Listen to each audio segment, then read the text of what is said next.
Good morning, everybody. My name is Daniel, also known as Neverwaker. I am very rarely on my channel. But I wanted to record this because I've been thinking a lot recently about Devil May Cry 5. Now, no one would know this because I haven't talked about it on the channel, but I grew up on Devil May Cry 5. It was, well, not grew up. So by the time the first game came out, I was pretty much damn near an adult. I was late teenager, so but I've always loved the series, and I love the characters, I love the environments. I just think it's really awesome. I enjoy it. But I mean, you know, what teenage boy didn't on some level, right? But I digress. There's loads of reaction videos to the Devil May Cry 5 trailer across the internet. And, you know, it's been astoundingly positive, which makes sense. A lot of people have waited a long time for this. A lot of people still had the taste of DMC Devil May Cry in their mouths and kind of wanted to be rid of that, as was made apparent by the number of people who were immediately jarred by Nero's redesign. But there's two things I really want to say in this video, because this isn't going to be nearly as elaborate as many of the other videos on YouTube, because I don't know what I'm doing all that much, not yet. But I just want to touch on these two things for anybody who's listening, anybody who sees this. So, first things first. Devil May Cry 2. In no way, shape, or form do I stand by Devil May Cry 2 being some sort of hidden masterpiece. It's not a great game in just about any slice, any way you look at it. It's just not that great of a game. But I feel like a lot of people want a distance from 2, Capcom included, notoriously mainly Capcom. But Capcom has a history of dropping the ball when it comes to story. Now, as a few other people have talked about, the development issues. I mean, I've been listening to Foxcade. He's on YouTube. Look him up. He's done a really interesting retrospective on the entire DMC series. And, Capcom rushed a few things. They made some poor choices in there, especially in regards to 2. And in some ways, how they handled the DMC reboot that they had Ninja Theory work for them. But the thing I want to argue is that Capcom has never been great at telling a story and really truly crafting it. Sometimes yes, a lot of times no, but the thing that they're really bad at is when something doesn't go the way they want it to go, they completely dust their hands of it. Like, okay, we failed, let's never go back to it again, and obviously it was a mistake, so we're done. My problem with that is that's not how you grow as a person, as a business, anything. And I don't like how they do that. Capcom's library is littered with them, but I mean, to name a few, even though I never got into Dino Crisis, I know that Dino Crisis kind of fell off the map, but there are clearly still fans who wanted more Dino Crisis, but Capcom was like, whatever. But speaking more to my personal knowledge of things, there was a game called Crimson Tears that Capcom made. Cell-shaded, beat-em-up type game, futuristic with robots. The game had a lot of good ideas, extremely poor execution, and they never tried anything really with that again. They never tried to build on that. It didn't necessarily have to be another Crimson Tears, but it seems like they had an idea, couldn't quite figure out how to make it work best, and then just dropped it. Another example, Chaos Legion. Chaos Legion was amazing to me. The base gameplay as Siege was not great, but the ability to summon the Chaos Legion to fight alongside you and issue them commands, but it played like a third-person action game was amazing, and I love the art style. And I hope that when they talk about the inclusion of V in Devil May Cry 5, I'm really hoping that a lot of that motivation comes from Chaos Legion. I watched another video on YouTube. I can't remember who did it. I'm sorry. But they touched on this too. And I was like, yes, someone who understands. someone who understands. It would be amazing if these gameplay mechanics somehow incorporated some of the influence from Chaos Legion. And lastly, Devil May Cry 2 in regards to games that Capcom just, okay, we failed, let's just distance ourselves from it completely, right? But at least they didn't give up at Devil May Cry 2. They were actually smart enough to do Devil May Cry 3, which most of us can just about agree was the strongest game in the franchise thus far. So, my point about 2 and 5 is that 5 is primed to correct many of the mistakes from 2, even give understanding and motivation to the situation in Devil May Cry 2. So, alright, hear me out on this. For all the things that Devil May Cry 2 did wrong, there are certain things that people like to talk about. They like to talk about how Dante and the gun's too strong, and I understand that. They like to talk about how Dante's personality wasn't quite there. Like the motivations, the story, like what was even going on, who cares, why is he here? And I would like to propose to you, my cat, I would like to propose to you that Dante, it's almost as if there's more, how do I put this? Okay. Devil May Cry 5 could set up why Dante was the way he was. Imagine if the beginning of Devil May Cry 5, we don't even touch on the situation with Nero and everything that we've seen from the trailer. It starts with a prelude to Devil May Cry 4, which explains a few key things about Dante's motivations going into 2. And if this game should fall after 2, it could add more weight to Dante's return from hell and make 2 a better game looking back. My grand scheme, my grand thought on all of this, you've talked a lot about how the big bad in Devil May Cry 5 is, possibly as dangerous as Mundus, possibly could even be Mundus. We don't know. Mundus. Now I'm saying it too. I was saying Mundus before, but now I'm saying, I don't know what the hell I'm saying. Anyway, I digress.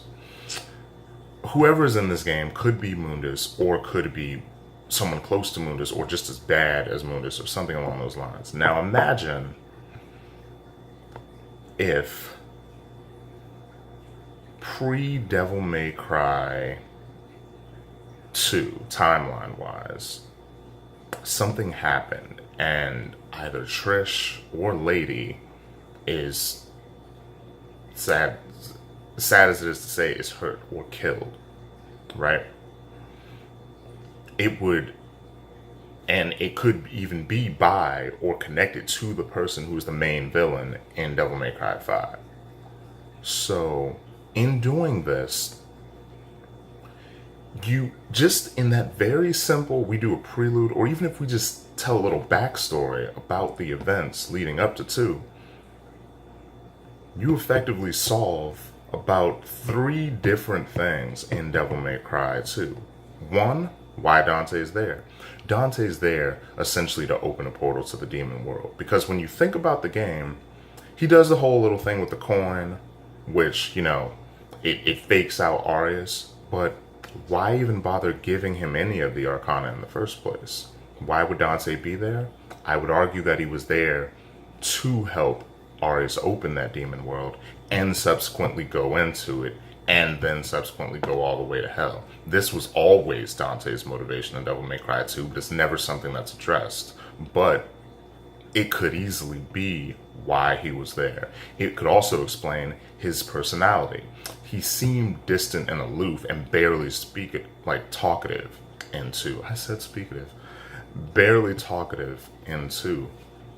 But if it's because something happened to Lady or Trish and that's explained, his entire personality into the whole dryness, the whole lack of comedy, the whole him being sullen would make so much sense, and it would justify so many points in that game, and you could effectively make 2 better by addressing it in 5. And it wouldn't even hurt 5. That's the thing. If 5 takes place after 2, essentially 5 would be the culminating point of everything, of all of the stories up to this point.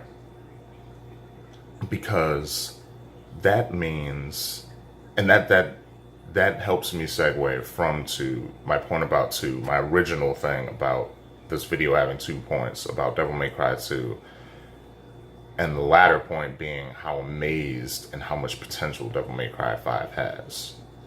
And speaking to Capcom and their inability to really focus on a story, Capcom has already blown Devil May Cry out of the water just through this trailer for Devil May Cry 5, because they are addressing things across the board. The fact that Morrison from the anime is here, the fact that Nico is the granddaughter of Nell, who was in the novel, the prequel novel to Devil May Cry 1, come on, that is, we are reaching into our fandom in areas that the games don't even talk about, which makes me feel like all the more reason why 2 can be addressed, made better, and essentially complete this whole story. That doesn't necessarily mean this needs to be the end, but it means that they can address all the loose threads that have been laid out ever since the first game came out, at this point almost 2 decades ago. Like, I think, if I'm not mistaken, Devil May Cry 1 came out in like 2001,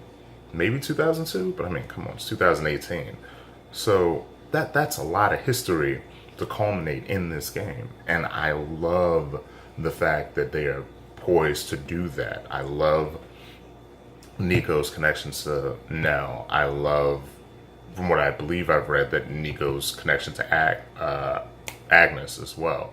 I love that Morrison's there. I love the fact that we are finally addressing Virgil and Nero and their connection, because yes, we're all pretty certain that's Virgil who cut off Nero's arm. We're not kidding ourselves. We all are like, anybody who knows Devil May Cry, we're all about 99.2% certain, no, that's obviously Virgil. We get it.